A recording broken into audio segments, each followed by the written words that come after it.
안녕하세요. 통일 코리아 지도자의 문경주입니다. 제가 1, 2, 3, 4회, 3회에 걸쳐서 우리의 그 고대 역사를 이제 여러분한테 말씀드렸는데, 뭐 고대 역사가 지금 이 시대에 와서 왜 필요하냐, 뭐 이런 생각을 가지시는 분도 있을 거예요. 그러나 고대 역사든 현대 역사든 우리가 역사를 바로 알아야만이 우리가 나아갈 길이 바로 보인다.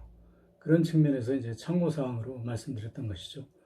제가 이제 핵심적으로 하고자 하는 얘기는 지금 이 시대에서는 어떻게든지 전쟁을 피우고 평화를 지향하는 그런 정책으로 나가야 되는데, 우리의 한 반도를 반으로 갈라가지고 북쪽에는 이제 공산 정권이 있고 남한에는 이제 대한민국 정권이 있지 않습니까?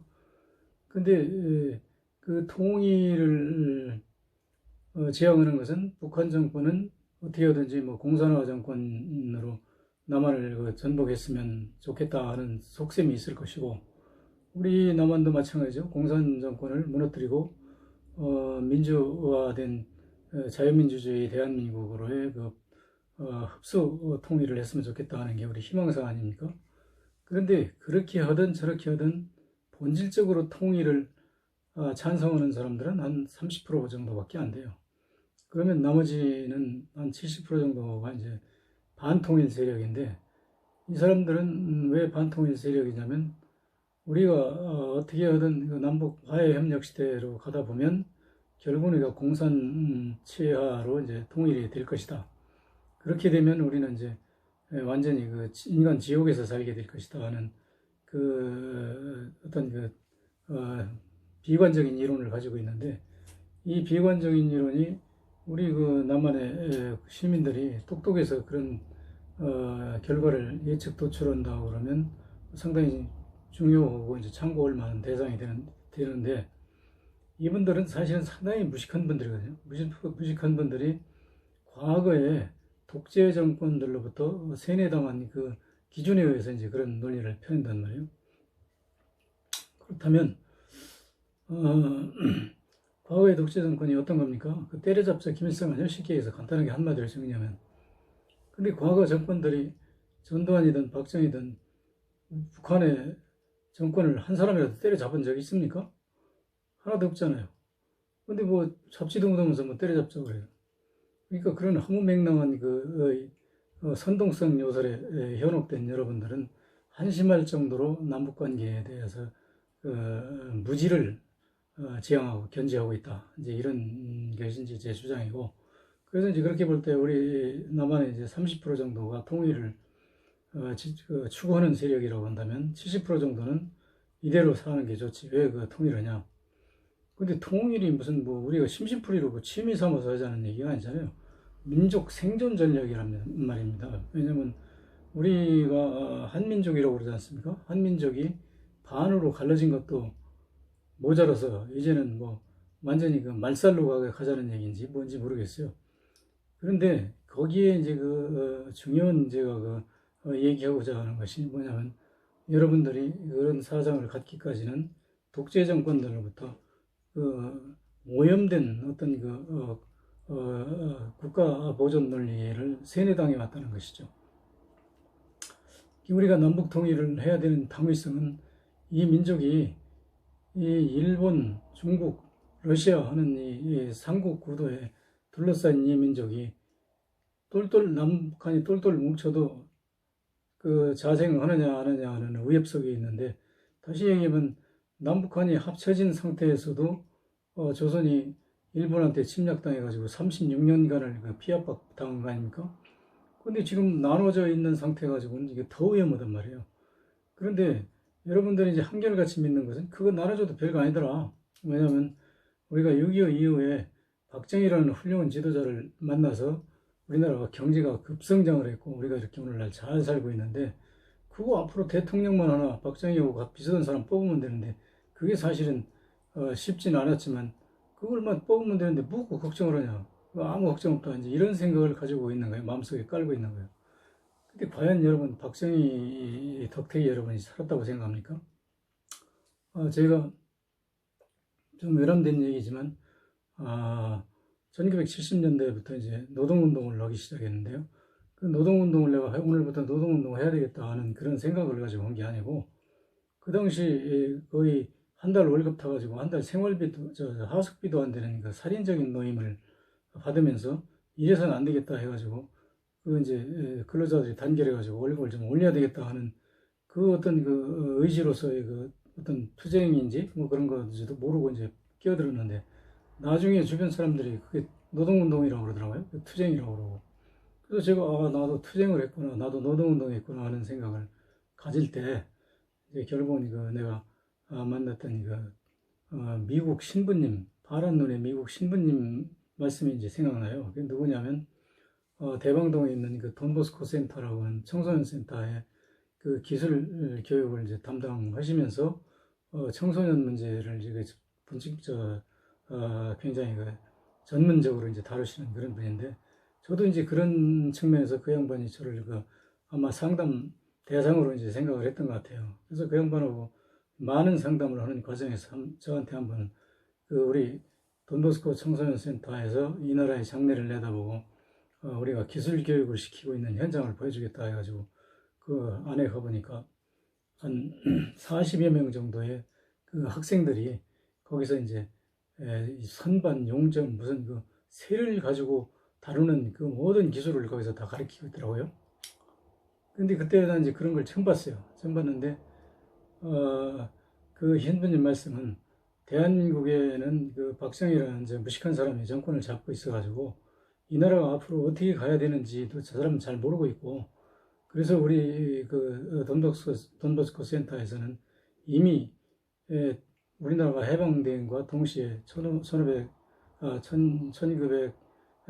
해방됐지 않습니까? 그 후로 이제 들어가지고 50년경에 그 뭐야 독일, 이탈리아에 원조를 요청해가지고 모든 공작 기기를 무상으로 원조 받아서 우리나라의 청소년들에게 그 기술을 가르치기 시작했다고 그래요. 왜냐하면 이 나라는 앞으로 공업화로 갈 수밖에 없기 때문에 공업화에 있어서 필수적으로 그 기반 그 중추 세력이 될 수 있는 기술자들이 필요하다.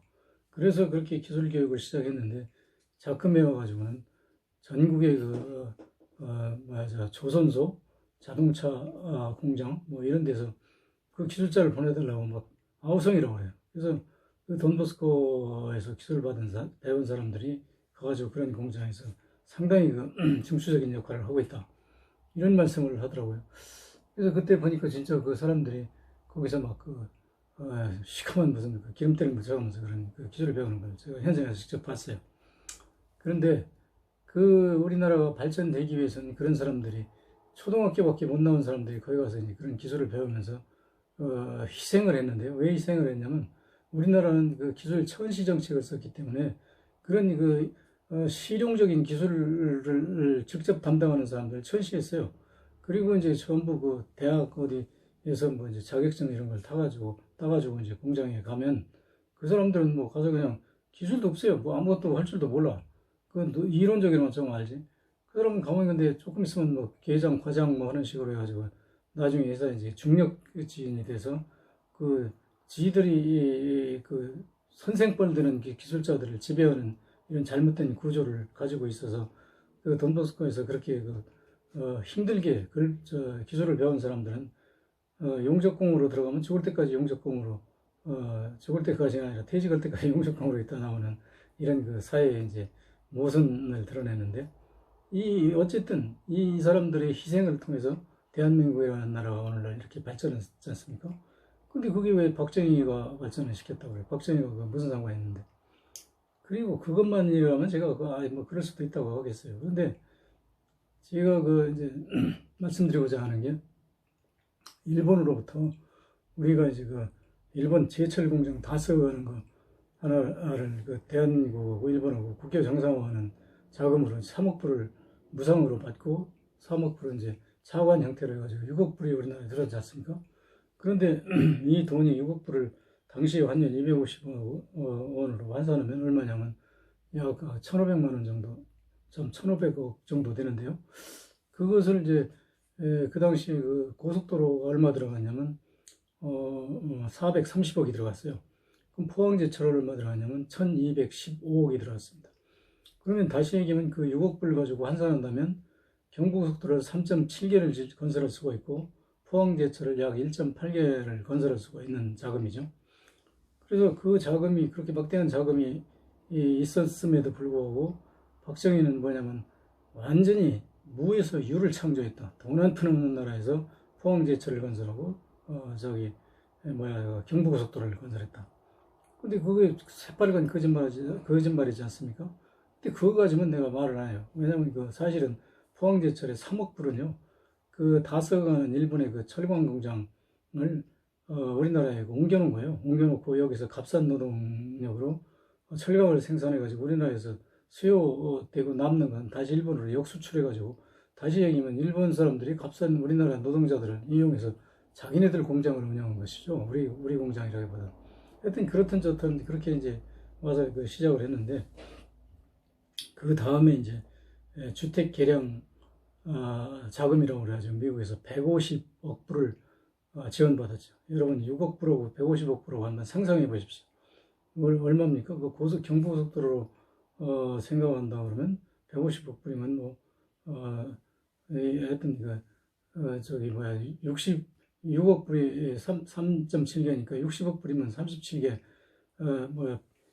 120억 불이면 얼마예요? 그러면 70개 정도 되고 거의 한 80개 정도 만들 수 있는 그런 막대한 자금이네요. 그런데 하여튼 그런 자금이 경부고속도로 만드는 건 아니고 이제 사실은 주택 건설도 하고 주택 인프라 조성하는데 수도도 놔야 되고 전기도 해야 되고 그런 그 하수도 처리장도 해야 되고 그런 유틸리티에 이제 이렇게 들어갔다고 보는 것이요. 그래서 그 다음에 이제 고속도로 건설 자금으로 250억 불이 또 들었죠. 그리고 이제 그 중화공업 육성 자금으로 320억 불이 또 들어왔어요. 그래서 총 합계가 얼마냐면 720억 불이 우리나라에 들어왔는데 이 돈을 이제 우리는 하나로 환산하면 얼마냐면 21조 3,318억 원 이런 그 돈인데 그런 거 여러분 그해봐야 감이 안 잡히죠? 이걸 그 20평 아파트를 건설한다면 얼마냐면 213만 3천 213만 2133만 1800채. 그러니까 우리 국민 평균 2인당 아파트 한 채씩을 지어주고도 남는 그런 돈이죠.